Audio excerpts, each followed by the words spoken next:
Okay, this video, I'm still talking about speech development, but I'm talking about speech development for my daughter now, which she is more low functioning, and how the story of how that kind of unraveled and panned out.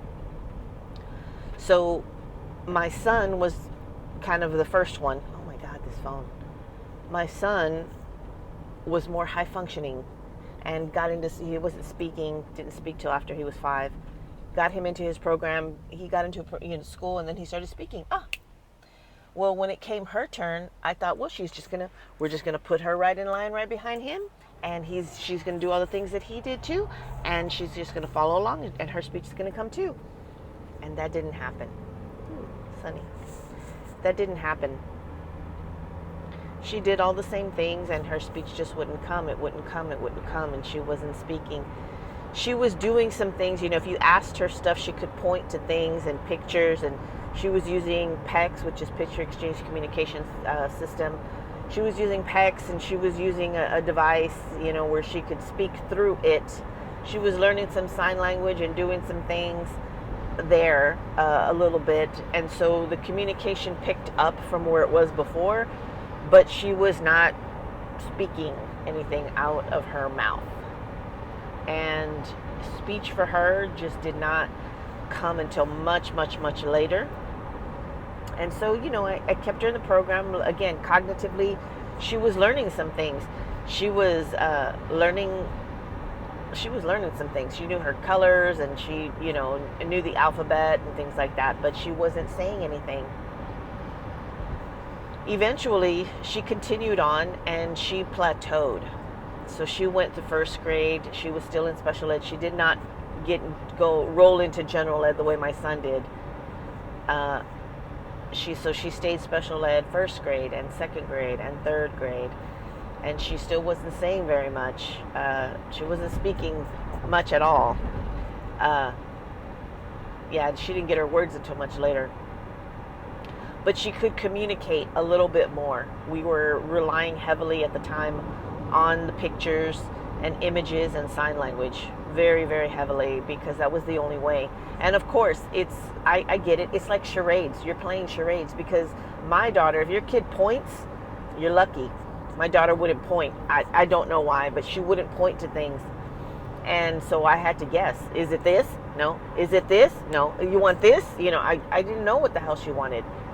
So it was like charades. That is why I studied her so well, because I could tell if somebody asked her, do you want this? She would just, her body language told me no, or yeah, she would perk up or kind of scrunch down. And so I paid really close attention to her facial features and her shoulders and her body language and how she felt. And so when we were somewhere, I knew when she wanted to get out and when she was okay, when she could take a little bit more. So I would always push her. I was that parent. My husband would be like, stop doing that, moving her cheese. I don't know if you ever read that book. I move my daughter's cheese, and still to this day I move her cheese, because I want to push her to be the best that she can possibly be, and to her best, right? So she plateaued, and they wanted to give her a label that she had mental retardation, and they don't call it that anymore. Now they call it disability, intellectual disability, or I think that's what they call it now. And I said, no, thank you. I didn't subscribe to that. I was like, no, we don't need a label. And she plateaued, big woo. But I'm not giving her that. So shortly after that, I had already pulled out my son. And when I pulled my son out of school, she used to love school. She liked riding the bus and getting her backpack and, running through the motions and doing all the things. But when I pulled, and she did not have speech. She did not speak. When I pulled my son out of school at 5th grade, she was like 3rd grade, and she didn't want to go to school anymore. And I was like, what's wrong? You love school. And she was misbehaving to the point that I had to go get her. And this happened a handful of times, and I'm like, dudes, I can't be doing this. Something is wrong. So when your kids misbehave, There's a reason. There is a reason. You need to go into detective mode. It means something. Remember, they don't have speech, so they cannot tell you what they want. But they need to get your attention. So, how do I get mom's attention? I scream and pitch a fit. I scream and pitch a fit. And what do? You turn around and you look at them and you pay attention and you're all eyes and you drop everything else and you're looking just at them. It works, doesn't it? They're pretty damn smart. Don't underestimate your child. They're smart. They're smarter than you. Just because they don't have speech doesn't mean anything. It's like judging somebody because they can't hear or judging somebody because they can't see. No, my dear, no. My daughter does all kinds of things on my phone. She deletes things on my phone and then she deletes them from the freaking cloud. I don't know how to do that. I don't know how she figured out how to do that. Nobody taught her that. How did she figure it out? If she's so intellectually disabled. Whatever, dude. Yeah, I don't think so. So, as she got older, some words came, but they were out of context. Like she would just repeat, and she has echolalia, and so she would repeat what you said. If you said hi, good morning, she would say good morning, and people would say, oh, well, she told me good morning. No, she repeated what you said. Oh, and they're just clueless. The average person doesn't pay attention. They just don't pay attention. They're like space cadets. They're out in space somewhere, and I pay attention to everything that she does, or at least I try to. So she still doesn't have speech. She doesn't have a lot of words. She can tell me and say things.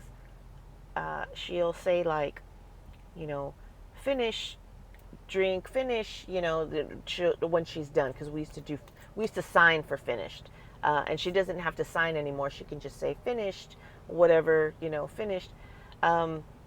If something falls down, or like if let's say the cup falls off of the bar or the table and it spills, she'll say, oh, sorry cup, sorry,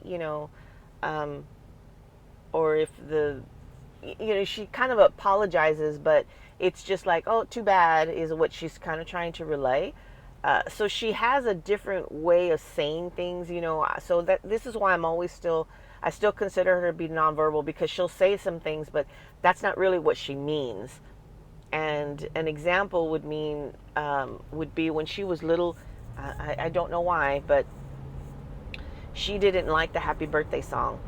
And so if you sung happy birthday, happy birthday was like, that's what happy birthday was to her. And my husband and I, she was like, F off if she told you happy birthday.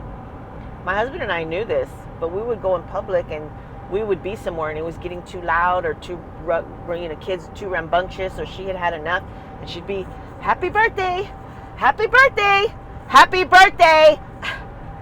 And other parents would be like, oh, sweetie, is it your birthday? And my husband would laugh. We'd be like, yeah, and we're just kind of scurry her out of there. She was fucking telling them to, to get out of her life. And anyway, so it was just kind of funny. But her words were not, she didn't use them in the right context. So your kids might do that. But you learn your children. Again, study your children, learn what they do, what they don't do. They'll do things differently. But you know what? She may not have been using the right words, but you know what? She used the word in her own way appropriately. Here's another story. One time, my husband was driving with her in the car, and she was in the back, and somebody pulled out in front of him, and he had to pull on the brakes really hard, and everything went forward. Well, and it was very sudden, and she didn't like that. And so, everything, and he was like, oh, are you okay? Are you okay? And she says, fucking dude. And he was just like, because she had never cursed before. And this was like 2 years ago. She was like 20 years old. She had never cursed before. And so he tells me the story.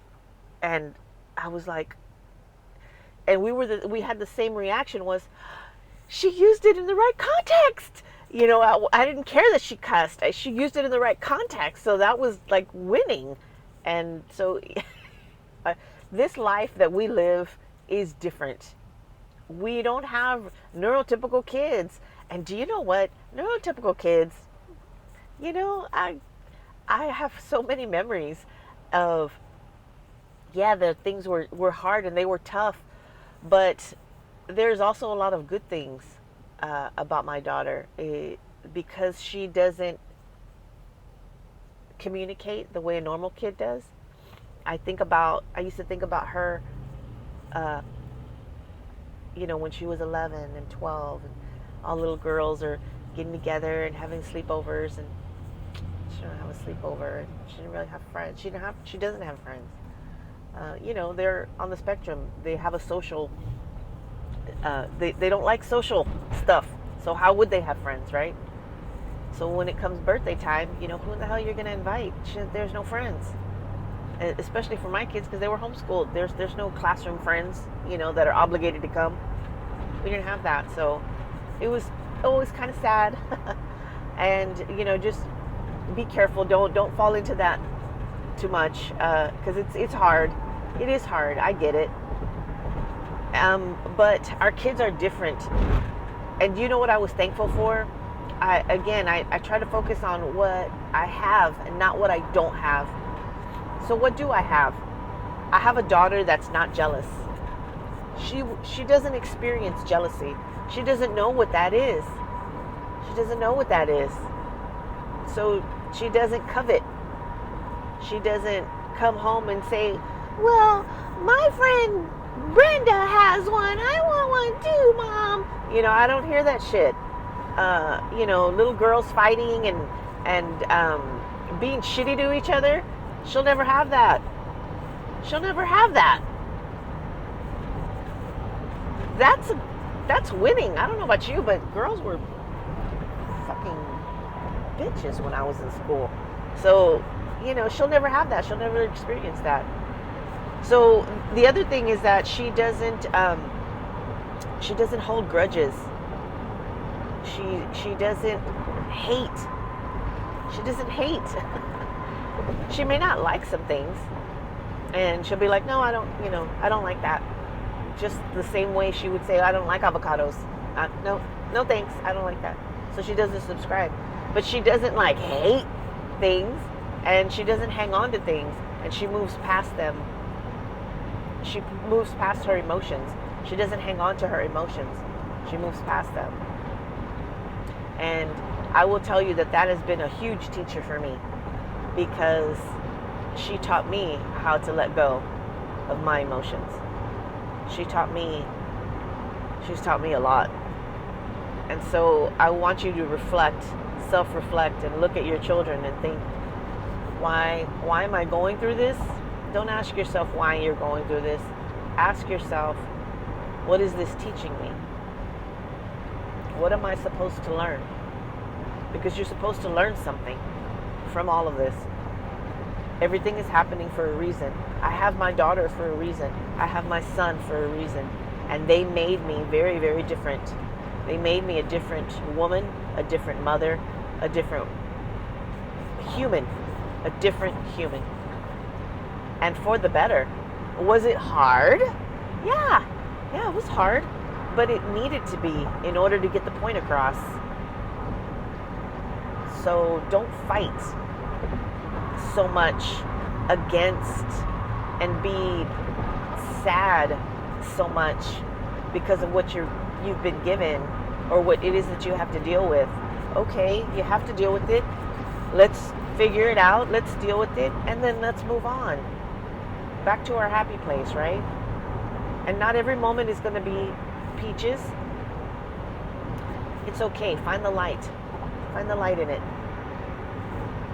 Again, you're in the forest, and when you're in the forest, you cannot read the label from inside the jar, and you are inside the jar. And I'm on the outside of the jar, and I can read the label now. So I hope that this gives you some type of hope to just keep going. it's dark right now, but you will make it out. They will get older. It's inevitable. Okay, it's inevitable. It's going to happen. So how are you going to show up? How are you going to, who are you going to be on the other side of it? Okay? So you got this. You're not crazy, and you're not alone.